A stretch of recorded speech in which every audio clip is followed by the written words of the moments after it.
زہر کے ٹیکے لگنے جا رہے ہیں پاکستان کے اندر 27 ستمبر تک، 18 ستمبر سے لے کر 27 ستمبر تک آپ نے اپنے بچوں کو اور بچیوں کو سکول نہیں بھیجنا، اور اگر آپ سکول بھیجتے ہیں تو اس بات کا یقینی طور کے اوپر آپ سمجھ لیں یہ بات کہ اپنے بچوں کو تائید کر لیں کہ اگر سکول کی طرف سے آپ کو کسی بھی قسم کی ادویات یا انجیکشن لگائے جائیں گے ہمیں ہمارے عمل میں لائے بغیر، تو آپ نے فوراً سکول سے آ کے گھر آنا ہے، وہاں پہ انجیکشن نہیں لگوانا، گھر آ کے ہمیں اس چیز کی اطلاع دینی ہے۔ یہ سارے پاکستان کے بچوں کے ماں باپ کو یہ میں سبق اور یہ میسج دے رہا ہوں۔ اس سارے کے پیچھے وجہ کیا ہے؟ اس سارے کے پیچھے جو آپ یہ پورے ملک میں دیکھ رہے ہیں، پوری دنیا میں دیکھ رہے ہیں، مسلمانوں کی تعداد بڑھتی جا رہی ہے اور اسلام کی تعداد بڑھتی جا رہی ہے۔ یہ لوگ پوری دنیا کی آبادی کنٹرول کرنے کے لیے یہ انجیکشن لگا رہے ہیں، جو کہ بچوں کو اور بچیوں کو اسپیشلی مکمل طور کے اوپر بانج کر دے گا یہ انجیکشن، اور آپ کی بچیاں جب شادی کر کے دوسرے گھر میں جائیں گی تو وہ اولاد پیدا نہیں کر سکیں گی، جس کی وجہ سے پاکستان کے اندر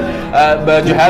طلاقیں ہوں گی، جس کی وجہ سے پاکستان کے اندر جو فیملی سسٹم ہے اس کو مکمل طور کے اوپر تباہ کر دیا جائے گا۔ اور اس سب کے پیچھے صرف ایک آدمی ہے، صرف ایک آدمی ہے، اور اس آدمی کا نام ہے بل گیٹس۔ اور یہ بل گیٹس، اس کو مسلمانوں کی اتنی فکر پڑ گئی ہے، یہ اتنا بڑا یہودی ایجنٹ ہے یہ بل گیٹس کی، یہ سوچ ہے آپ کی۔